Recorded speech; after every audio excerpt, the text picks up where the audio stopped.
એમ કરતા કરતા ધીમે ધીમે બાળ પ્રભુ આજે મોટા થઈ રહ્યા છે. અને ઘનશ્યામ જ્યારે મોટા થયા ને ત્યારે એક દિવસ માર્કંડેય મુનિ એવા તિકાળદર્શી ઋષિ પધાર્યા છે. ત્યારે ધર્મદેવને એમ થયું કે મારા બાળ પ્રભુનું નામકરણ સંસ્કાર હજી બાકી છે, એટલે નામકરણ સંસ્કાર કરવા માટે યોગાનુયોગ મુનિ પધાર્યા છે ને, તો એમના હાથે જ મારા બાળ પ્રભુનું આજે નામકરણ સંસ્કાર કરી લઉં. અને વિક્રમ સંવંત 1837 અષાઢ વદ સાતમને ગુરુવારના રોજ માર્કંડેય મુનિને ધર્મદેવે પોતાના આંગણાની અંદર બોલાવ્યા છે. ઋષિનું સ્વાગત સન્માન કર્યું છે અને રસોઈ સીધું સામાન આપ્યું છે. અને ઋષિ મુનિ માર્કંડેય ઋષિ પોતાના શિષ્યો સાથે આજે ધર્મદેવના આંગણામાં જીમા છે. અને પછી કહ્યું છે કે હે મુનિવર, આ મારા બાળકનું નામ પાડવાનું છે. ત્યારે માર્કંડેય ઋષિ એમ કીધું કે તમારા બાળકનું જો નામ પાડવું હોય ને તો મને ખોળાની અંદર આપો ને તો હું નામ પાડી દઉં. કેમ કે એના હાથની રેખાઓ મારે જોવી હોય તો માં ભક્તિ તમારા ખોળાની અંદર જ્યારે પ્રભુ બેઠા હોય તો હું કેમ જોઈ શકું?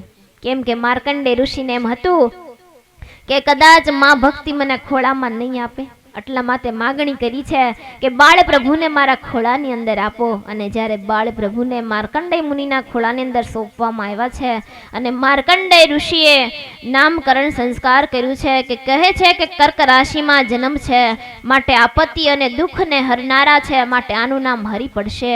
દરેક માનવીના મનને આકર્ષિત કરશે એટલે એનું નામ કૃષ્ણ કહેવાશે.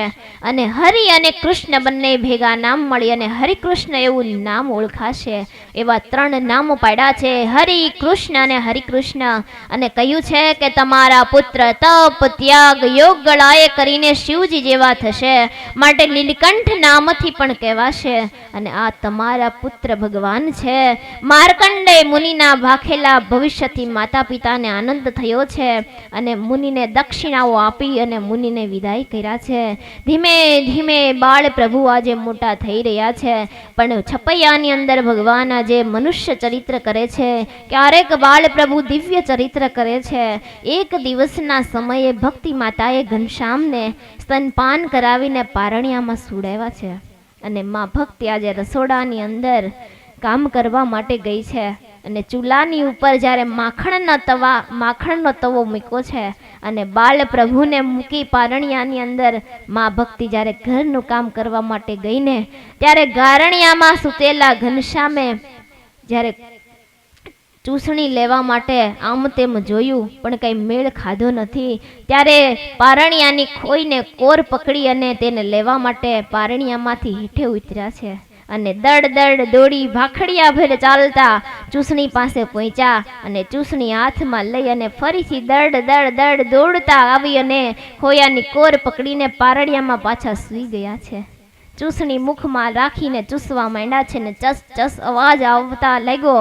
તેથી ચસ ચસ અવાજ આવવા લાગ્યો ને એ જ વખતે સુરવાળ ગામના રામદયાળ એક બ્રાહ્મણ ધર્મદેવની ઘરે આવ્યા હતા અને પોતે આંબલીના ચોતરા નીચે બેઠા હતા.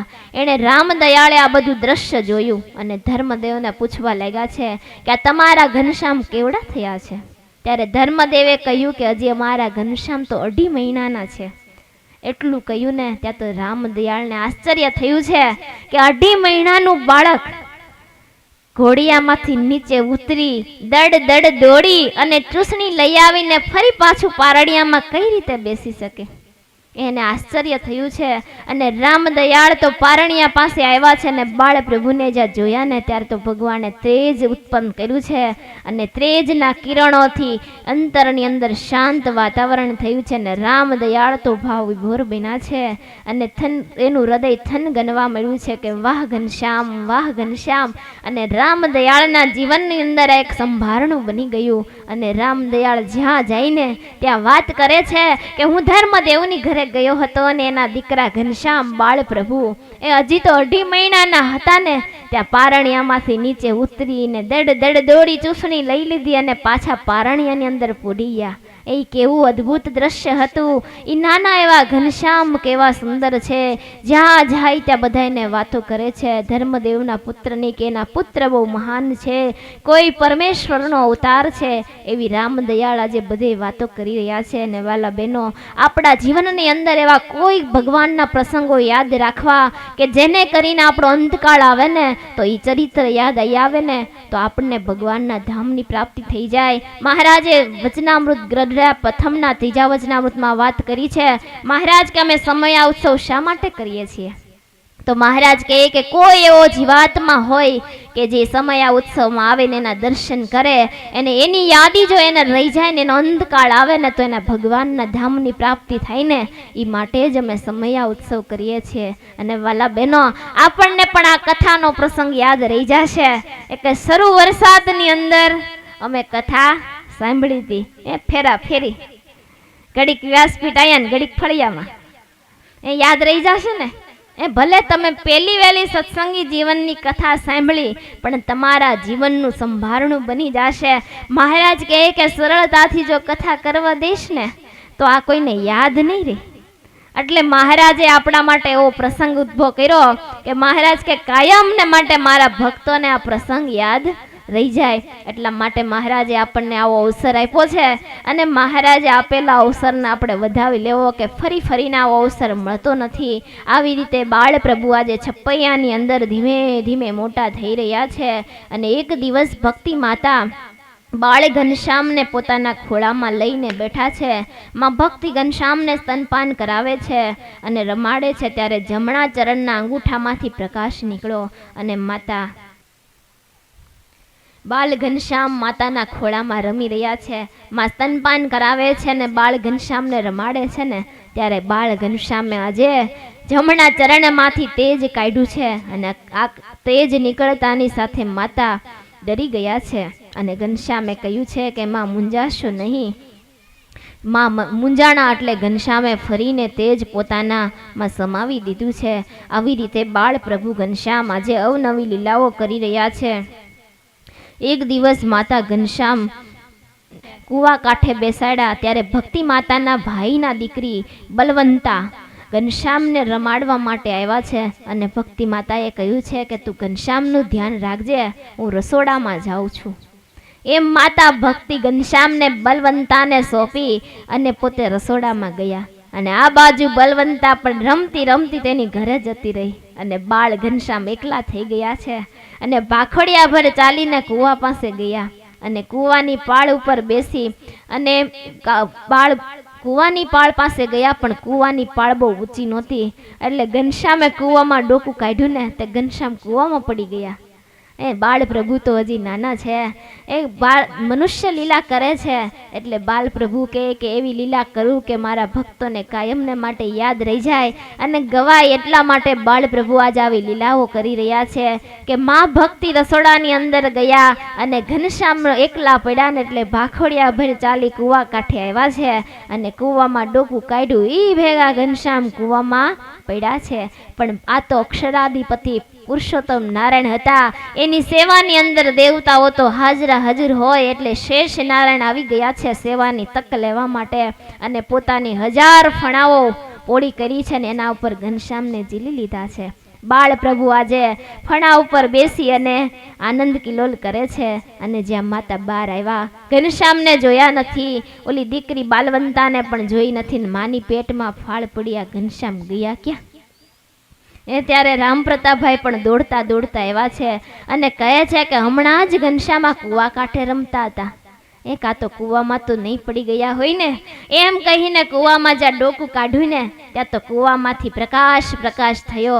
શેષ નાગની ફણા ઉપર પ્રભુ પોઢ્યા હતા, લક્ષ્મીજી સેવા કરતા હતા, પાર્ષદો પણ હાજર હતા. ને એવા રામપ્રતાપભાઈને દર્શન આપ્યા અને દર્શન કર્યા ને ઈ ભેગા જ ભગવાને પાછું તમામે તે સંકેલી લીધું છે. અને ભગવાને હાથ ઊંચો કર્યો ને ઈ ભેગા માતાએ હાથ પકડી અને બાળ પ્રભુને તેડી લીધા છે.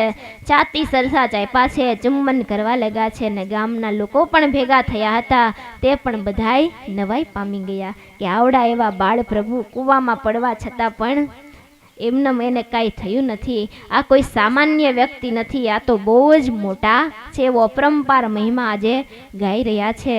અને ઘનશ્યામ પ્રભુ થોડાક મોટા થયા ને એટલે માતા ભક્તિને એમ થયું કે હું મારા લાડકવાયા ઘનશ્યામના કાન વિંધાવું ને તો મારે એના કાનની અંદર સરસ મજાના કુંડળ પહેરાવી શકાય. એમ નિર્ધાર કરીને માતાએ આજે ઘનશ્યામને કાન વિંધાવવામાં છે એટલે સોનીને બોલાવો છે કે મારા બાળ પ્રભુના કાન વિંધી આપો. અને માતાએ તો સરસ મજાની નાની નાની ડગલી ઘનશ્યામને પહેરાવી છે, નીચે ધોતી પહેરાવી છે અને સરસ મજાની મસ્તક ઉપર નાની એવી ટોપી ધારણ કરાવી છે. હાથમાં કડીઓ, પગમાં ઝાંઝર ઘનશ્યામને પહેરાવ્યા છે.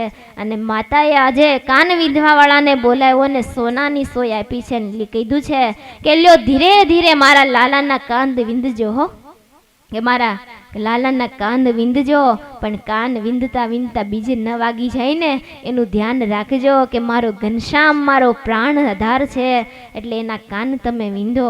અને જ્યારે હાથમાં સોય લઈ અને કાન વિંધવાવાળો કાન વિંધવા જઈને ત્યાં તો બાલ ઘનશ્યામ અદૃશ્ય થઈ ગયા છે. એ આજે એને ઘનશ્યામ દેખાતા નથી અને ભગવાન તો અદ્રશ્ય થયા, આંબલીની ડાળ ઉપર બેસી ગયા છે. અને ત્યારે રામ પ્રતાપભાઈએ કહ્યું છે કે ઘનશ્યામ નીચે આવો.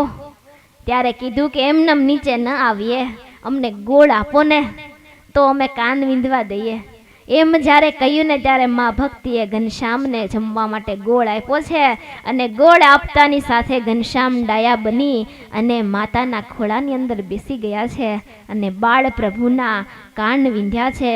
તે દિવસ હતો સંવંત 1837 આસો સુધી પૂનમ ને મંગળવારના રોજ બાળ પ્રભુના કાન વિંધવામાં આવ્યા છે. અને બાળ પ્રભુ ના કાન વિંધ્યા ને ત્યારે કાન વિંધનારે કીધું છે કે માં ભક્તિ, આ તમારો પુત્ર કોઈ સામાન્ય નથી. આ બાળક તો બહુ મોટો લાગે છે, નકર સામાન્ય બાળકના કાન વિંધું ને તો રાડે રાડ ને રડે રડ થાય, પણ આ બાળ ઘનશ્યામ તો હિલા પણ નહીં. એટલે આ તમારા દીકરા તો બહુ ડાયા છે. અને ધીમેકથી હળવેકથી કાન વિંધવા દીધા. એણે કાંઈક મને હેરાન કર્યો નહીં, એવી રીતે કાન વિંધવા વાળો નવાઈ પામીને ઘરે ગયો છે. આ બાજુ ધીમે ધીમે રામ પ્રતાપભાઈ પણ મોટા થયા છે અને ધર્મદેવે એમનું સગપણ કરવાનું નક્કી કર્યું છે. અને સગપણ ગોતતા ગોતતા રામ પ્રતાપભાઈનું માગુતર ગામના બળદેવ પ્રસાદના દીકરી સુવાસીની બાઈ સાથે કરવામાં આવ્યું છે. અને લગ્ન નક્કી થતાની સાથે ઢોલ ઢબુક્યા છે, શરણાઈઓ વાગી છે અને રામ પ્રતાપભાઈની જાન લઈ અને તરગામ ગયા છે. અને રામ પ્રતાપભાઈના વિવાહ પૂર્ણ થયા છે. અને વિવાહ પૂર્ણ કરીને સુવાસીની ભાભી જ્યારે છપૈયા આવ્યા, બાળ ઘનશ્યામને જોતાની સાથે સુવાસીની બાઈને અનહદ પ્રીતિ વધી છે. અને બાળ ઘનશ્યામમાં પ્રીતિ વધતાની સાથે ઘનશ્યામને લાડ લડાવે છે, રમાડે જમાડે. એ સુવાસીની બાઈને ઘરનું કામ ન સૂજે, એ ઘનશ્યામને અખંડ રમાડવામાં જ રહે છે. ઘનશ્યામ એને બહુ વાલા લાગે છે. એક દિવસ રાત્રિના સમયે માં ભક્તિ કામમાંથી પરવારી અને શરદ પૂર્ણિમાનો સુહામણો દિવસ હતો અને ઘરનું કામકાજ પતાવી અને ધર્મદેવનો આખોય પરિવાર રામ પ્રતાપભાઈ, સુવાસીની ભાભી, ભક્તિ માતા અને બાલ ઘનશ્યામને ખોળામાં સુવડાવ્યા છે અને રમાડે છે. ત્યારે બાલ ઘનશ્યામે માગણી કરી કે માં, આકાશમાં રહેલો ચંદ્ર મને રમવા માટે લઈ આવી દો. એ ત્યારે માએ કીધું છે કે ઘનશ્યામ, એ ચંદ્ર અહીંયા ન આવે. ત્યારે ઘનશ્યામે અતિ હઠ પકડી છે કે ના, મને એ ચંદ્ર જ રમાડવા માટે આપો. ત્યારે માં અતિ આગ્રહ કર્યો ને ત્યારે માં કહે છે કે તો અમારાથી બોલાવી ન આવે, તમે બોલાવો તો એ ચંદ્ર રમવા માટે આવે.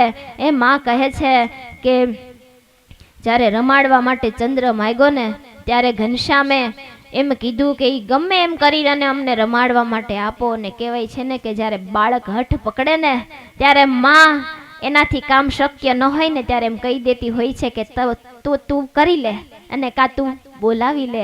આજે બાળ ઘનશ્યામે પણ હઠ પકડી છે એ કે કાલુ કાલુ બોલે ધર્મલાલ રે, માગો રમવાને ચંદ્રવાલ રે. કાલો કાલો બોલે ધર્મલાલ રે, માગ્યો રમવાને ચંદ્રવાલ રે. કાલો કાલો બોલે ધર્મલાલે રે માગ્યો રમવાને ચંદ્ર તે વાલે રે કાલો કાલો બોલી ધર્મલાલ રે માગ્યો રમવાને તે ચંદ્રવાલે રે માગ્યો માતા પાસે હઠ લઈને રે માતા પાસે હઠ લઈને રે ત્યારે માતા બોલા ખુશ થઈને રે ત્યારે માતા બોલ્યા ખુશ થઈને રે નવા આવે અમારે બોલાવે રે તમે બોલાવો તો શશી આવે રે નવા આવે અમારે બોલાવે રે તમે બોલાવો તો શશી આવે રે નવા આવે અમારે બોલાવે રે તમે બોલાવો તો શશી આવે રે ભક્તિ માતા કહે છે કે અમારા બોલાવાથી ન આવે તમે બોલાવો તો શશી નીચે બોલાવો આવે તો શશી આવે રે બાળી ચંદ્ર સામો ભગવાન રે નિજ આંગળીની કરી શાન રે બાળે ચંદ્ર સામો ભગવાન રે નિજ આંગણની કરી શાન રે બાળી ચંદ્ર સામો ભગવાન રે નિજ આંગળીની કરી શાન રે બાળે ચંદ્ર સામો ભગવાન રે નિજ આંગણની કરી શાન રે કે જ્યારે બાળ પ્રભુને કહેવામાં આવ્યું છે કે અમારા બોલાવાથી ચંદ્ર ન આવે તમે બોલાવો તો શશી આવે ત્યારે ઘનશ્યામે નાનકડા હાથ અને નાનકડી આંગળીઓથી ચંદ્રદેવને ઈશારો કર્યો કે તમે અહીંયા આવો ત્યારે ચંદ્રદેવ પોતાની 27 પત્નીઓ સાથે આજે ધર્મદેવના આંગણાની અંદર આવ્યા છે સાથે વસ્ત્ર લાવ્યા છે પુષ્પો લાવ્યા છે અવનવી ભેટો લાવ્યા છે અને જ્યારે ચંદ્ર સ્વયં આ પૃથ્વી ઉપર આવ્યા ને ત્યારે સારી એ છપૈયા નગરી આકા તેજથી છલકાવા લાગી છે બધાની આંખો અંજાઈ ગઈ છે અને ચંદ્રદેવે મહારાજની પૂજા કરી છે અને પૂજા કરીને 2 હાથ જોડી મસ્તકને માવી આજે ઘનશ્યામ પાસે માગણી કરે છે કે કેટલાય સમયથી હું આકાશની અંદર છું પણ હવે મારી મુક્તિ કરો મારો ઉદ્ધાર કરો અને ઘનશ્યામે આશીર્વાદ આપ્યો છે કે જાઓ ચંદ્રદેવ અમે તમારી મુક્તિ કરશું એવો મુક્તિનો વર લઈ અને ચંદ્રદેવ આકાશમાં ફરીને પરત ગયા છે અને ઘનશ્યામ આ બાજુ ધીમે ધીમે મોટા થઈ રહ્યા છે માતાએ ઘનશ્યામના ચરણની અંદર ઝાંઝર પહેરાવ્યા છે અને જ્યારે ઘનશ્યામ હાલે ને ત્યારે એની ઘૂઘરીઓ ખમક ખમક ખમક થાય છે અને ભક્તિ માતાને આનંદ સમાતો નથી ને ત્યારે એમના મામી ઘનશ્યામના મામી બાજુમાં રહે છે ને એણે આવીને ભક્તિ માતાને કહ્યું છે કે છોટી બા કે એક દીકરી હોય તો પગમાં ઝાંઝર હોય આ ઘનશ્યામ તો તમારા પુત્ર કેતા દીકરો છે તો પણ તમે શા માટે એને ઝાંઝર પહેરાવ્યા છે ત્યારે ભક્તિ માતા કહે છે કે હે ભાભી હું ઘનશ્યામના ચરણમાં એટલા માટે ઝાંઝર પહેરાવું છું કે મારા ઘનશ્યામ ચાલે ને ત્યારે ખમક ખમક ખમક અવાજ આવે ને ત્યારે મારા મનની વૃત્તિ એની સામે રહે છે કદાચ જો ઝાંઝરનો અવાજ બંધ થઈ જાય અને હું કામમાં પુરવાણી હોય તો તરત મને અનુસંધાન આવે કે મારા ઘનશ્યામ મને છોડીને દૂર જતા રહ્યા છે ને એટલા માટે કે મારું અનુસંધાન કેતા મારું ધ્યાન કાયમને માટે ઘનશ્યામમાં રહે ને એટલા માટે મેં ઘનશ્યામના ચરણમાં ઝાંઝર પહેરાવ્યા છે એટલા માટે ઘનશ્યામ જ્યારે ચાલે ને ત્યારે ખમક ખમક અવાજ આવે ને એનું અનુસંધાન રાખું છું અને બાળ પ્રભુ ઘનશ્યામ તો અવનવી લીલાઓ કરે છે અને સમય જાતા જાતા દિવાળીનો દિવસ આવ્યો ત્યારે ભક્તિ માતાને એમ થયું કે લાવો હવે ઘરમાં નવી ગાર કરીએ અને ગાર કરવા માટે ઘનશ્યામ ગાર કરવા માટે ભક્તિ માતાએ ગાર પલાળી છે ફળિયાની અંદર રામપ્રતાપભાઈ ઘનશ્યામને તેડીને આવ્યા છે અને મામાની ઘરે રમાડવા ગયા છે પણ આ બાજુ ઘનશ્યામને ઓસરીમાં બેસાડી અને રામપ્રતાપભાઈ પોતાના વાળ કપાવવા માટે વાણંદને ત્યાં ગયા અને મામીની પાસે સોંપાતા પણ મામીની દીકરી પણ રડવા લાગી ને ત્યારે મામી પણ ઘરમાં જતા રહ્યા અને ફરીવાર ઘનશ્યામ એકલા થયા અને રડવા લાગ્યા છે. આ સાંભળીને માતાએ દોટ મૂકી છે અને ઘનશ્યામને તેડી લીધા છે. આવી અને ઘનશ્યામને આંગણાની અંદર બેસાડ્યા છે. પણ ઘનશ્યામ કઈ બેસે એવા નહોતા. એ ભાખડિયા ભર ચાલી અને જ્યાં ગાય પલાળી હતી ને ત્યાં પાસે ગયા અને ગાયનો ગારો હાથે ને પગે ને મોઢે ને બધે ચોપડવા માંડ્યા છે. ત્યારે ભક્તિ માતા તો ફરીને અંદર ગયા, પણ આ બાજુ પાછી દ્રષ્ટિ કરીને તો ઘનશ્યામને આવું કાર્ય કરતા જોયા ને ત્યારે ભક્તિ માતાએ દોટ મૂકી છે કે ઘનશ્યામ આવું કરાય? આ તો કઈ રમવાની વસ્તુ નથી. કે છી છી આ મૂકી દો. એમ કરીને ભક્તિ માતાએ ઘનશ્યામને તેડી લીધા છે અને કૂવા કાંઠે લાવી અને ઘનશ્યામને સ્નાન કરાવ્યું છે. અને જ્યારે ઘનશ્યામને સ્નાન કરાવી અને ફરી પાછા ઓસરીની અંદર બેસાડ્યા ને ત્યારે ઘનશ્યામ બેઠા હતા, પણ ધર્મદેવને મળવા માટે એક નંદલાલ સુતાર કરીને આવ્યા. એ ધર્મદેવની પાસે બેઠા અને થોડીક વાર થઈ એટલે કીધું હવે હું ઘરે જાઉં. અને નંદલાલ સુતાર જ્યારે જાતા હતા ને ત્યારે ઘનશ્યામને એમ થયું કે આ મારા ભાઈ મોટા રામ પ્રતાપભાઈ છે. એટલે એની પાછળ પાછળ ગોઠણિયા ભર ગયા અને એના પગ પકડીને ઊભા થયા. એટલે નંદલાલ સુતારે તો ઘનશ્યામને તેડી લીધા. અને જ્યાં તેડા ઈ ભેગું ઘનશ્યામને ખબર પડી કે આ મારા ભાઈ નથી, આ તો કોક બીજું છે. એમ ખબર પડીને તો ઘનશ્યામે પોતાના શરીરનો વજન વધારી દીધો છે. અને નંદલાલ સુતાર જ્યારે ઉપાડી ન શક્યા ને ત્યારે ઘનશ્યામને ફરીને નીચે મૂકી દીધા છે અને કહ્યું છે કે ધર્મદેવ એ રામ પ્રતાપ ભાઈ આ તમારો ભાઈ કોઈ સામાન્ય નથી, આ કોઈ ઈશ્વરનો અવતાર છે. એમ વાત કરી અને હરખતે હૈયે નંદલાલ સુતાર પોતાની ઘરે ગયા છે.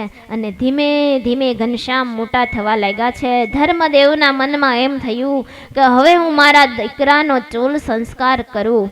એમ નિર્ધાર કરી ધર્મદેવે બધા સગા સંબંધીઓને પત્રિકાઓ લખી છે.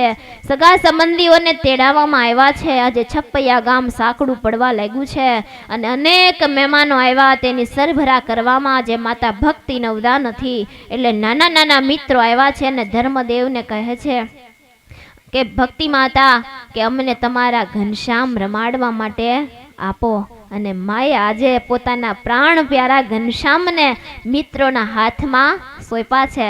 અને માં આજે સગા સંબંધીની સરભરા કરવામાં પ્રવાણા છે. અને આ બાજુ સગા સંબંધીની સરભરામાં ઘનશ્યામ ભૂલાણા છે. કે સત્સંગી જીવનમાં ઘટના ઘટી તેવું એમ જ નહીં, પણ શ્રીમદ ભાગવતની અંદર પણ આ ઘટના ઘટી છે કે જ્યારે કૃષ્ણ ભગવાન જ્યારે 108 દિવસ પૂરા થયા ને ત્યારે અંગ પરિવર્તનનો સંસ્કાર કરવાનો હતો. ત્યારે નંદ બાબાએ ગોકુળની અંદર પોતાના સગા સંબંધીઓને તેડાવ્યા ને ત્યારે ઘરમાં કોઈ સમાતા નહોતા ને ત્યારે નંદ બાબાએ એમ નક્કી કર્યું કે આ દહીં દૂધ ને માખણની ગોળીઓ છે ને એને આપણે બહાર મૂકી દઈએ એટલે ઘર ખાલી થઈ જાય, જગ્યા થઈ જાય.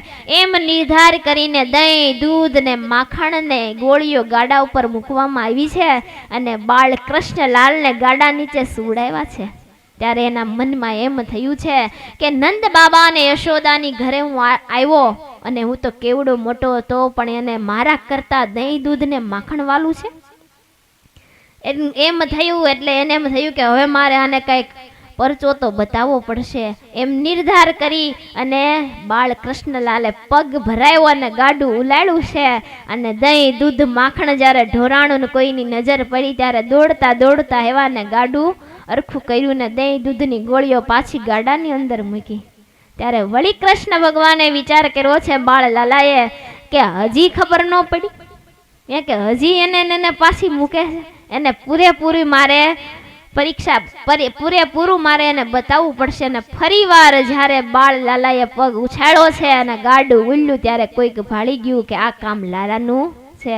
પણ લાલા બહુ હોશિયાર કે ભગવાન એવા હોશિયાર છે કે પોતાનું નામ ક્યારેય આવવા દે નહીં, કે ગમે એમ કરીને પોતાનું નામ કાઢવું પડે એવા નટકટ ભગવાન છે હો, કે ક્યારેય એનું નામ આવવા દે નહીં. એક છે ને ભગવદીય દાદા હતા કે રોજ ભગવાનની પૂજા પાઠ કરે.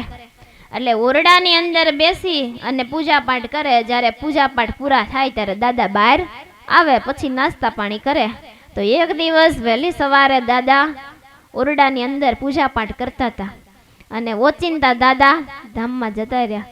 સમય થયો તો દાદા બહાર આવ્યા નહીં. દીકરાઓને એમ થયું કે દાદા કેમ હજી બહાર નો આવ્યા, તે દરવાજો ધક્કો મારીને ખોલ્યો અને જે અંદર ગયા ને તો દાદા તો ધામમાં જતા રહેલા.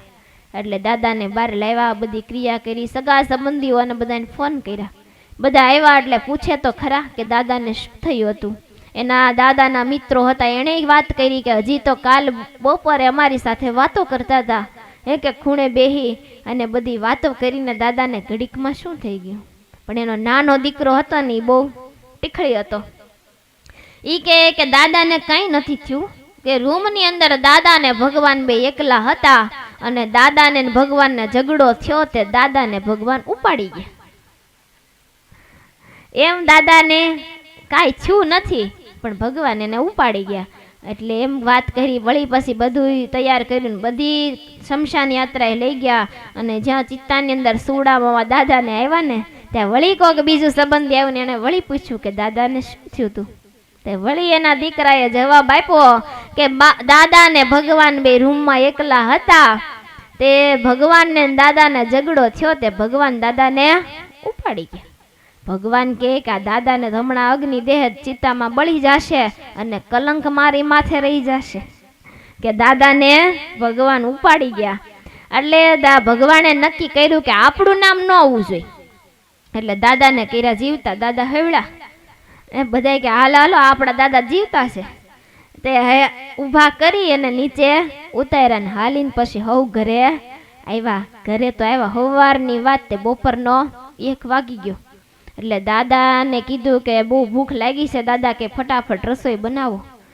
ત્યારે રસોઈ બનાવવા મળ્યા, પણ પહેલાનો સમય ચૂલા હતા એટલે પ્રગટાવતા તો વાર લાગે. દાદાથી થોડીક ધીરજ ધારણ ન થઈ અને આમ તેમ જોયું તો ઘરની ઓસરીની કોરે લાડવા પીડાતા. દાદાને એમ થયું બે લાડવા જમી લઉં ને તો થોડીક વાર શાંતિ થઈ જાય. તે લાડવો લઈને મોઢામાં મૂક્યો, પણ એ તો કયો લાડવો હતો કે શમશાન યાત્રામાં જાય ને જ્યારે ભેગા લાડવા લઈ જાય ને એ લાડવો હતો. એમાં કોઈ ઘી નાખે નહીં, કેમ કે હવે તો ગયા, આપણો સ્વાર્થ પૂરો, એમાં હું ઘી નાખવાની જરૂર, એવું હોય ને. એટલે એ લાડવાની અંદર તો કઈ ઘી હોય નહીં ને. લાડવો દાદાએ ખાધો અને ગળે ઠકાણો અને ગમે એટલો ધીકા માર્યા ને ગમે એટલું કર્યું પણ લાડવો ગળા હેઠે ઉતરે નહીં અને ગળામાં હલવાણો દાદાનું પૂરું થઈ ગયું. અને વળી પાછા બધાને બોલાવ્યા ને કીધું કે હાલો દાદા હવે ગયા. તે વળી ઘરે આવીને પૂછ્યું કે વળી હું છું ઘડીકમાં દાદાને. તેનો નાનો છોકરાએ વળી કીધું કે ઘડીક ખમી નો એકા. એ ભૂખાવડા થયા, તે લાડવો ખાવા ગયા, એમાં ઈ ગયા ભેગા.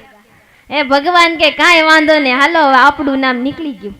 એવા ભગવાન હોશિયાર છે કે ભગવાન કે ગમે એમ થાય ને પણ અમારું નામ ક્યાંય આવવું ન જોઈએ. આજે બાળ લલાએ જ્યારે ગાડું ઉલાડ્યું ત્યારે કહે છે કે ગાડું ઉલાડ્યું તો ખરા પણ મારું નામ ક્યાંય ન આવવું જોઈએ. આંખ વીચીને સુઈ ગયા. વળી ગાડું અરખું કર્યું ને બધી ગોળીઓ મૂક્યું ને વળી લાલાએ ગાડું ઉલાડ્યું કે આનું જો હું બધું ઢોળી નાખીશ ને ત્યારે જ એની આંખ ઉઘડશે. એમ વાલા બેનો આપણા જીવનની અંદર પણ બધું ઢોળાઈ જશે ને ત્યારે આંખ ઉઘડશે ને તો પછી પસ્તાવા સિવાય કંઈ હશે નહીં, કે જિંદગીનો અમૂલ્ય સમય પૂરો થઈ જશે ને પછી આંખ ઉઘડશે તો શા કામની.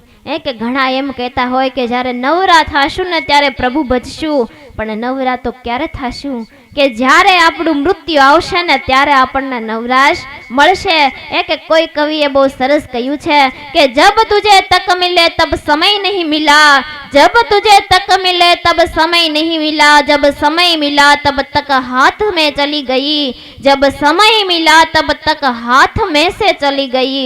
કે જ્યારે તક મળે છે ને ત્યારે હે મનુષ્ય તારી પાસે સમય નથી, અને જ્યારે સમય મળે છે ને તારી પાસે ત્યારે તક હોતી નથી. જ્યારે વાલા બહેનો આ શરીરમાંથી જીવાત્મા દેહનો ત્યાગ કરશે ને ત્યારે આપણે ભજન ભક્તિ નહીં કર્યું હોય તો જમના દૂતો ઉપાડી જશે. તેથી તો સાવ નવરા હશું પણ આપણા હાથમાં તક નહીં હોય ત્યારે શું કામની.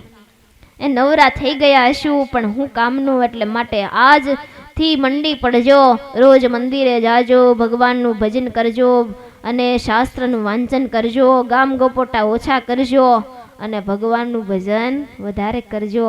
કેમ કે હવે સમય ઓછો છે, જાજો સમય નથી. સતયુગ, દ્વાપર અને ત્રેતાયુગમાં એવા હતા ને ત્યારે લાખ લાખ વર્ષ, હજાર હજાર વર્ષ જીવાતા, પણ આ કળિયુગની અંદર મનુષ્યની આયુષ્ય માત્ર 100 વર્ષની કીધી છે, પણ જેમ જેમ કળિયુગ આગળ વધતો જાય તેમ આયુષ્ય ઓછી થતી જાય છે.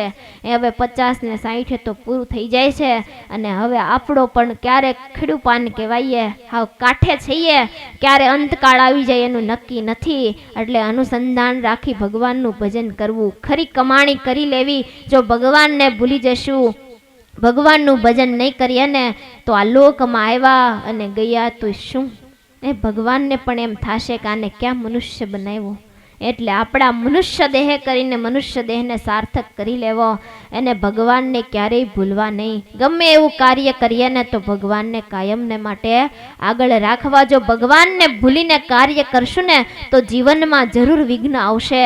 પ્રતાપસિંહ રાજા આજે માં ભક્તિ સગા સંબંધીની સરભરાની અંદર બાળ પ્રભુને ભૂલ્યા છે, અને નાના નાના મિત્રો આજે બાળ પ્રભુને લઈને આંબાવાડિયામાં ગયા છે, અને આંબાવાડીની અંદર એક આંબા નીચે બાળ પ્રભુ ને બેસાડવામાં આવ્યા છે અને બાળ પ્રભુને રમાડે છે. પણ એવાની અંદર એક નાના એવા મિત્રની નજર આંબા ઉપર ગઈ અને સરસ મજાની શાખની પાકેલી કેરી ભાળીને ત્યારે એનું મન પણ એમાં પ્રોવાણું છે, અને કેરી કાવા માટે એ ઝાડ ઉપર ચડ્યા છે.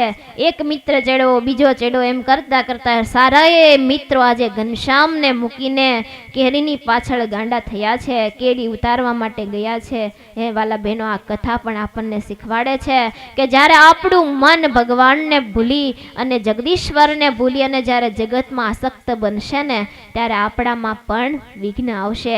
આજે મિત્રો પણ ભગવાનને ભૂલ્યા છે, એમાં ભક્તિ તો ભૂલ્યા, પણ આજે મિત્રો પણ ભૂલ્યા છે. ને આ બાજુ કાલિદત્ત નામનો અસુર ત્યાંથી પસાર થયો છે. એને એમ થયું કે આજે હરિપ્રસાદ પાંડેના દીકરાને હું કે દિવસનો મારવા માટે શોધું છું ને એ દીકરો આજે એકલો છે, કે આકડે મધ છે ને વળી માખ વગરનું ખરો તક છે, આજે હું એને મારી નાખું. એમ નિર્ધાર કરી અને પોતાની તાંત્રિક વિદ્યા અપનાવી છે. અને પહેલાં તો એમ થયું કે સામે ચાલી અને એને મારું, પછી વળતો વિચાર થયો કે આની સામે ચાલીને મારવા ન જવાય, કે જેટલા એની સામે ગયા ને તે કોઈ બચવા પામ્યું નથી. એટલે આને જો મારવો હોય ને તો પાછળથી મરાય, બાકી સામે મુખે જવાય ને. એમ નિર્ધાર કરીને પોતાની તાંત્રિક વિદ્યા અપનાવી છે. અને પ્રતાપસિંહ જોત જોતાની અંદર સ્વચ્છ આકાશમાં વાદળાઓ બંધાવા લાગ્યા છે, વીજળીઓ ચમકવા લાગી છે, ભયંકર વરસાદ વરસવા લાગ્યો છે, ને ચારે બાજુ ભયંકર પવનો ફૂંકાવા લાગ્યા છે. સુપડાની ધારે આજે વરસાદ વરસવા લાગ્યો છે, ને જ્યાં દ્રષ્ટિ નાખો ત્યાં પાણી પાણી થઈ ગયું છે. હજારોની સંખ્યામાં વૃક્ષો મૂળિયા સોતા ઉખડી અને ધરાશય થયા છે. અને એ જ વખતે કાલિદત્તે ભયંકર સ્વરૂપ ધારણ કર્યું છે, આકાશમાં ઉડ્યો છે, ને જે જગ્યાએ બાળ ઘનશ્યામ બેઠા છે ને તે આંબા ઉપર પોતાના દેહને પડતું મૂક્યું છે. પણ આંબાની એક ડાળ ફહાણી છે અને ઘનશ્યામ ઉપર પડી છે. પણ જે વાત કાલિદત્ત નથી સમજી શક્યો ને એ વાત વાલા બહેનો આજે જડ આંબો સમજી ગયો છે કે આ ઘનશ્યામને કઈ ઈજા ન થાય ને એ રીતે મારે ગોઠવાવું જોઈએ. એટલે જાણે માથે છત્તર હોય ને એમ ઘનશ્યામની માથે આજે આંબાની ડાળ ગોઠવાણી છે. અને ધીમે ધીમે વરસાદ વરસતો રહ્યો છે. અને આ બાજુ કાલિદત્તને એમ થયું છે કે લાઈ જોઉં તો ખરા કે મારો દુશ્મન જીવતો છે કે મરી ગયો છે. એમ ધારી અને કાલિદત્ત જોવા માટે આવ્યો છે, ને ક્રોધે ભરાણો છે, લાલ ગુમ આંખો છે, વોઢ ફરકવા લાગ્યો છે, ભ્રકુટી ફરકવા લાગી છે, અને બાળ પ્રભુ ઘનશ્યામને મારવા માટે પોતાનો હાથ લાંબો કર્યો છે.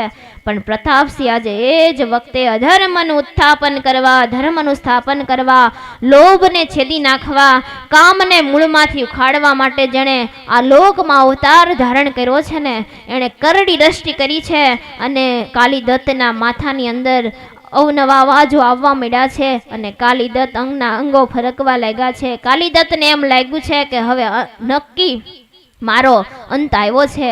અને ચારે બાજુથી મારો ના નાદ થવા લાગ્યા છે. ને આ બાજુ નારદ સનકાદિક આવી ગયા છે અને સર્વને એમ થયું છે કે આજે નક્કી કાલિદત્તનો અંત આવ્યો છે. અને બાળ પ્રભુએ કરડી દ્રષ્ટિ કરી છે ને ત્યારે ઝાડવા સાથે કાલિદત્તનું મસ્તક અથડાણું છે અને કાલિદત્તનું ત્યાં મૃત્યુ થયું છે. અને કાલિદત્તનું મોત થવાની સાથે વાતાવરણ શાંત થયું છે, પવન ફૂંકાતો બંધ થયો છે, વીજળીના કડાકા બંધ થયા છે ને સારું એ વાતાવરણ શાંત થયું છે. પણ આજે બાળ પ્રભુ ઘનશ્યામ આંબા નીચે એકલા બેઠા છે.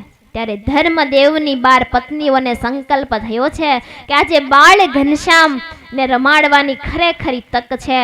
એટલે 12 પત્નીઓ ધર્મદેવની આવી છે દિવ્ય રૂપે. અને બાળ ઘનશ્યામે પણ આજે 12 સ્વરૂપ ધારણ કર્યા છે. અને 12 સ્વરૂપ રૂપે 12 માતાઓના ખોળાની અંદર ઘનશ્યામ આજે રમી રહ્યા છે. આ બાજુ નાના નાના બાળકો ભયભીત બની અને ધર્મદેવને કહેવા માટે આવ્યા છે કે હે ધર્મદેવ, અમે આંબાવાડિયાની અંદર તમારા ઘનશ્યામને રમાડવા માટે ગયા તો ખરા, પણ વાતાવરણ એવું સર્જાણું, વીજળીના કડાકા થયા, ઘનશ્યામ ક્યાં ગયા એની અમને કંઈ ખબર નથી અને રાત પડી ગઈ છે, અંધકાર થયો છે. એટલે ધર્મદેવ અને સારાએ સગા સંબંધીઓ ઘનશ્યામને ગોતવા માટે ગયા છે. અને આંબાવાડિયામાં જ્યારે ગોતતા ગોતતા આવ્યા ને ત્યારે સુંદરી મામીએ બાલ ઘનશ્યામને જોયા છે. અને બાલ ઘનશ્યામને દોડતાની સાથે સુંદરી મામીએ તેડી લીધા છે અને ભક્તિ માતાને કહે છે કે મૈયા, મને ઘનશ્યામ મળ્યા, મને ઘનશ્યામ મળ્યા. ત્યારે માતાએ પણ હરખ થયો છે અને સુંદરી મામીને પોતાના ગળામાં પહેરેલી મોતીની માળા અર્પણ કરી છે કે આજે તમે મારા બાળ પ્રભુને ગોતી દીધા ને, એટલે આ માળા હું તમને અર્પણ કરું છું. એવી રીતે બાળ પ્રભુને રમાડતા રમાડતા સૌ ઘરે આવ્યા છે. અને આ બાજુ ધર્મદેવને એમ વિચાર થયો છે કે હવે અમારે છપૈયાની અંદર રહેવું નથી, કેમ કે અહીંયા અવનવા અસુરોના ત્રાસ આવે છે, એટલે અમારે હવે છપૈયા છોડી અને અયોધ્યા જવું છે. પણ ધર્મદેવે જ્યારે અયોધ્યા જવા માટે સંકલ્પ કર્યો ને ત્યારે છપૈયાના નર નારીઓ ધર્મદેવને વિનંતી કરે છે કે હે ધર્મદેવ, આ બાલ ઘનશ્યામ છે ને એ તો મારો પ્રાણ આધાર છે, તમે એને છોડીને લઈને ન જશો, તમે એને લઈને જશો ને તો અમારું સારું એ જીવન લૂંટાઈ જશે. માટે તમને અમે વિનંતી કરીએ છીએ કે તમે છપૈયાનો ત્યાગ ન કરો. ત્યારે ધર્મદેવ એકના બે નથી થયા અને ધર્મદેવે નક્કી નિર્ધાર કર્યો છે કે જાવું તો અમારે અયોધ્યા જ છે, કે અહીંયા અવનવા અસુરોના ત્રાસ આવે છે. એમ નિર્ધાર કરી હે પ્રતાપસિંહ રાજા ધર્મદેવે નક્કી કર્યું છે કે અયોધ્યા જશું. અને જેટલા ઘનશ્યામના મિત્રો હતા કે જેને એમ થયું કે જ્યાં અવધ ત્યાં રામ નિવાસા, કે જ્યાં ઘનશ્યામ હોય ત્યાં જ અમારું જીવન હોય, એ લોકો છપૈયાના વાસીઓ પણ આજે અયોધ્યા આવવા માટે તૈયાર થયા છે. અને ધર્મદેવ સારોએ સામાન ઘર વખરી ભરી ગાડાઓમાં અને સરયુ નદીના તટ ઉપર આવ્યા છે. અને જ્યારે સરયુના તટ પર આવ્યા છે ને ત્યારે સામે કિનારે જવા માટે નાવ તો જોઈને ત્યારે ઘનશ્યામને સુવાસિની ભાભી, રામ પ્રતાપભાઈ, ભક્તિ માતા અને સારાએ પરિવાર ત્યાં નાવની વાટ જોઈને ઊભા છે. ત્યાં એક નાવિક આવ્યો છે અને કહે છે કે હાલો ધર્મદેવ, હું તમને સામે કિનારે પહોંચાડું. ત્યારે ધર્મદેવ એમ કહે છે કે જોઈ લે, આટલો મારો સામાન છે તો તું શું ભાડું લેશ? ત્યારે નાવિક કહે છે કે ભાડું ભાડું ભાડું રે નહીં લવહો નાવનું ભાડું, ભાડું ભાડું ભાડું રે નહીં લવહો નાવનું ભાડું, ભાડું ભાડું ભાડું રે નહીં લવહો નાવનું ભાડું, ભાડું ભાડું ભાડું રે નહીં લવહો નાવનું ભાડું, પાર સામે મફત પહોંચાડું રે નહીં લવહો નાવનું ભાડું, પાર સામે પહોંચાડું રે નહીં લવહો નાવનું ભાડું, ભાડું ભાડું ભાડું રે નહીં લવહો નાવનું ભાડું, ભાડું ભાડું ભાડું રે નહીં લવહો નાવનું ભાડું, હું કર્ણધાર છું સરયોના તેનો, હો કરતાર છો સરયો નદીનો, સાચો કહી દેખાડો રે નહીં લવહો નાવનું નાવનું ભાડું ભાડું ભાડું ભાડું રે નહીં લવા હો નાવનું ભાડું યા કર્ણધાર છે ભવ સાગરનો યા કર્ણધાર છે ભવ સાગરનો તે બાળને હું રમાડું રે નહીં લવા હો નાવનું ભાડું નાવિક કહે છે કે હું તો ભવસાગરનો તારનારો છું, પણ આ તમારો દીકરો કર્ણાધાર કહેતા ભવસાગરનો તારનારો છે, એટલે નાતી લે હું ભાડું નહીં લઉં. અને જ્યારે નાવનું ભાડું લેવાની ના પાડી છે કે જો હું નાતીલાનું ભાડું લઉં ને તો ઈ રીત મટી જાય કે જ્યારે રામચંદ્ર ભગવાન જ્યારે સરયુ પાર કરવા માટે આવ્યા ને ત્યારે ગૃહ રાજાએ પણ ભાડું નથી લીધું, તો આજે હું ભાડું લઉં તો મારા નાતીલાનું ભાડું લીધું એ અમારી રીત છે એ મટી જાય, માટે હું નાતીલાનું ભાડું ન લઉં. હું તો આ સરયુ નદીને પાર કરાવનારો છું, પણ આ તમારો દીકરો છે ને એ તો ભવસાગર ને પાર કરાવનારા છે, માટે એને માત્ર અમને રમાડવા માટે આપો ને એટલી જ અમારી ઈચ્છા છે ને એ જ હું ભાડું માનીશ. અને આ બાજુ ધર્મદેવ અને ભક્તિ માતા રામ પ્રતાપભાઈ સારો એ સામાન નાવની અંદર મૂકી અને સામે પાર સરયુ નદીની અંદર વાહનની અંદર બેઠા છે, પણ આજે નાવિક સામે પાર કોઈ વાતે પહોંચાડતો નથી. સરયુની નદીની અંદર અનેક આટાઓ મરાવે છે, ત્યારે ઘનશ્યામ પણ કહે છે કે હવે અમને જલ્દી સામે પાર પહોંચાડો. ત્યારે નાવિક કહે છે કે તમે પણ અમને ભવસાગરની અંદર કેટલાય ફેરા ફેરવા, તો આજે તમે એટલામાં થાકી ગયા. એમ કરતા કરતા સામે પાર પહોંચાડવામાં આવ્યા છે, અને ધર્મ ભક્તિ એના બુરાઠા શાખાની અંદર જે જૂનું ઘર છે તેમાં રહેવા માટે ગયા છે. બાળ પ્રભુની ઉંમર ત્યારે માત્ર 3 જ વર્ષની છે, અને બાળ પ્રભુ 3 વર્ષના હતા ને તોય છતાં વાલા બહેનો રોજે સવારે એવું કહેવાય છે કે ધર્મદેવના ઘરના આંગણાથી સરયુ નદી 3 કિલોમીટર દૂર છે, તેમ છતાં પણ રોજે સવારે ઉઠી બાલ ઘનશ્યામ સરયુ નદીમાં સ્નાન કરવા માટે જાય છે. 3 કિલોમીટર જેટલું દૂર છે. ત્યારે સામે પાર ઉતાર્યા છે, અને ઘનશ્યામ રોજ સવારમાં સરયુ નદીની અંદર સ્નાન કરવા માટે આવે છે, અને ધીમે ધીમે ઘનશ્યામ મોટા થતા જાય છે. અને અયોધ્યાની અંદર સારા એ મંદિરમાં રોજ ઘનશ્યામ દર્શન કરવા માટે જાય છે. ક્યાંક ભગવાન કથા સાંભળે છે, ક્યાંક જય ભગવાન માળા કરે છે.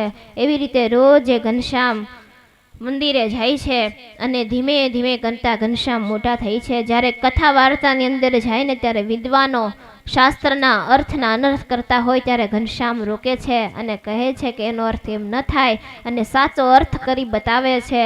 અને પછી તો ધીમે ધીમે ઘનશ્યામ અર્થ બતાવવા માંડ્યા એટલે વિદ્વાનોને બીક લાગવા માંડી કે ઘનશ્યામ આવે ને અમારાથી કંઈ ભૂલ થશે તો.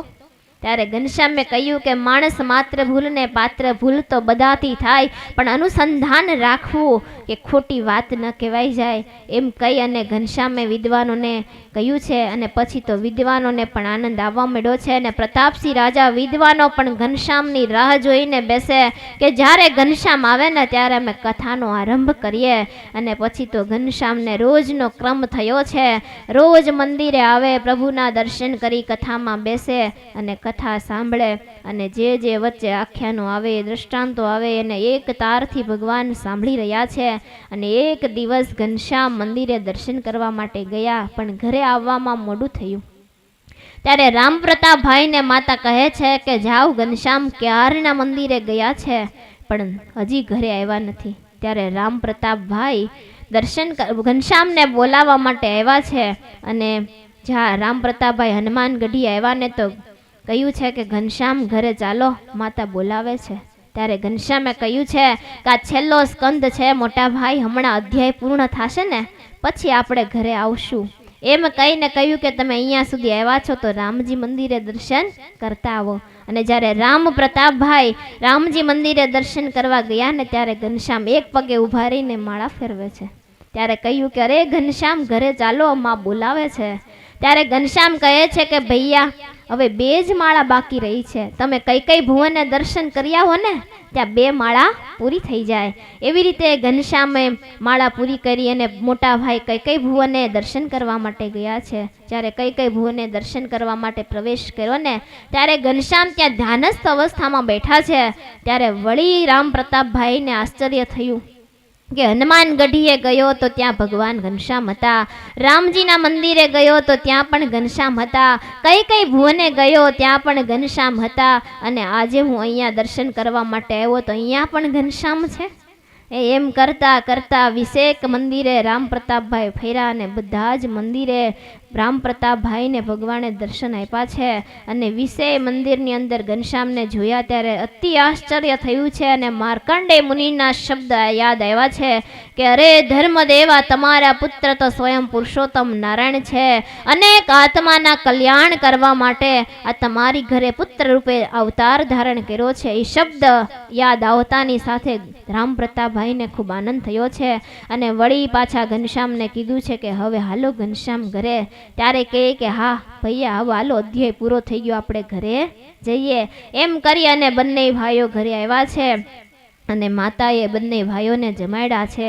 અને ઘનશ્યામને પણ માતાએ કીધું છે કે ઘનશ્યામ, ટાઈમો ટાઈમ ઘરે આવી જવું, કે રાત્રિ પડે ને અસુરો બહુ ફરતા હોય છે, એટલે અંધકાર ન થાય ને એ પહેલાં તમારે ઘરે આવી જવું. ત્યારે ઘનશ્યામે કહ્યું છે કે હા માતા, હવે કાલથી અમે ટાઈમે ટાઈમે ઘરે આવી જશું, એમ માતાને કીધું છે. અને ધીમે ધીમે ઘનશ્યામ મોટા થાય છે. અયોધ્યાની અંદર હવે અવનવી લીલાઓ કરે છે. એક દિવસ અયોધ્યાની અંદર ઘનશ્યામ પ્રભુ ઓસરીની કોરે બેઠા છે અને માતાએ માખણ અને રોટલી જમવા માટે આપી છે. પણ માખણ અને રોટલી જમે છે, પણ અયોધ્યાની અંદર વાંદરા બહુ, એટલે ઘનશ્યામ તો ઓસરીની કોરે માખણ ને રોટલી લઈને બેઠા હતા, તે વાંદરાએ આવીને રોટલી હાથમાંથી ઝપટ મારીને લઈ લીધી. એ વાંદરાએ હાથમાંથી જ્યારે માખણ ને રોટલી ઝપટી લીધા ને ત્યારે ઘનશ્યામે હાથ લાંબો કરીને બોચી પકડીને નીચે વાંદરાને પાડ્યો છે. પણ ધર્મદેવને એમ થયું કે મારા ઘનશ્યામને કાંઈક ઈજા પહોંચાડશે ને એટલે રૂમમાં લાકડી લેવા માટે ગયા છે. પણ જ્યારે ઘનશ્યામને આ બાજુ ઘનશ્યામે વાંદરાને હેઠે તો પાડ્યો, પણ કિકિયારી કરીને એટલે બીજા બધા વાંદરાઓ પણ આવી ગયા, ભેગા થયા. એટલે ધર્મદેવને વધારે બીક લાગી અને લાકડી લઈને જ્યાં બહાર આવ્યા ને ત્યાં તો ઘનશ્યામ અનેક રૂપે થયા છે. એ કેટલાક વાંદરાને પૂંછડે પકડ્યા છે, કોઈને પગે પકડ્યા છે, કોઈને ગળેથી ઝાયલા છે. એમ કરતા કરતા બધાઈને મેથી પાક આપી રહ્યા છે. અને મેથી પાક દેતા દેતા ઘનશ્યામે ધર્મદેવે લાકડી તો આપી, પણ ઘનશ્યામ કે હવે લાકડીની કંઈ જરૂર નથી, અને કિકિયારી કરતા વાંદરાઓ ત્યાંથી ભાગ્યા છે. આ ત્યારે ધર્મદેવે ઘનશ્યામને પૂછ્યું છે કે હે ઘનશ્યામ, આ વાંદરાએ તમારી પ્રસાદી જમીને તો એનું તેને ફળ શું થશે? ત્યારે ધર્મદેવને ઘનશ્યામ બતાવી રહ્યા છે કે હે ધર્મદેવ, આ વાંદરાએ મારી પ્રસાદી ખાધી, પણ એણે મહિમાએ સહિત નથી ખાધી કે આ પુરુષોત્તમ નારાયણની પ્રસાદી છે, એટલે એને હિન્દુસ્તાનના રાજા બનવા મળશે અને બીજા જે વાંદરાઓ હતા ને એને અનુચરો બનશે. એમ ધર્મદેવને કહ્યું છે. અને એમ કહ્યું છે કે જો એને મહિમાએ સહિત આ પ્રસાદી જેમાં હોત ને તો અક્ષરના મુક્ત થાત. એટલે વાલા બેનો, પ્રસાદનો એટલો મોટો મહિમા છે. પ્રસાદ એટલે એવું કહેવાય કે પ્ર એટલે પ્રભુ, અને સા એટલે સાક્ષાત, અને દ એટલે દર્શન, કે જે જમવાથી પ્રભુના સાક્ષાત દર્શન થાય ને એને પ્રસાદ કહેવાય. અને પ્રસાદની કણીકો મળે ને તોય જાજી કહેવાય. એ તો એવું કાંઈ ન હોય કે ઢગલા મોઢે મળે અને પ્રસાદ કહેવાય. પ્રસાદ એટલે એક નાની એવી સાકરની ગાંગડી મળી હોય ને તો એને પ્રસાદ કહેવાય. અને જો એ મહિમાએ સહિત આપણે જમીએ ને તો એનું ખરેખરું ફળ થતું હોય છે. અને આજે વાંદરાએ રોટલીને માખણ ઘનશ્યામની પ્રસાદી બુદ્ધ જેમાં તો ખરા, પણ મહિમાએ રહિત જેમાં ને તો હિન્દુસ્તાનના રાજા થવા મળ્યું. પણ જો મહિમાએ સહિત જમી લીધી હોત અને તો અક્ષરના મુક્ત થવા મળત. આવી રીતે ભગવાન નવનવા ચરિત્રો કરે છે અને ધીમે ધીમે ઘનશ્યામ મોટા થઈ રહ્યા છે. બાળ મિત્રોની સાથે અવનવી લીલાઓ કરે છે.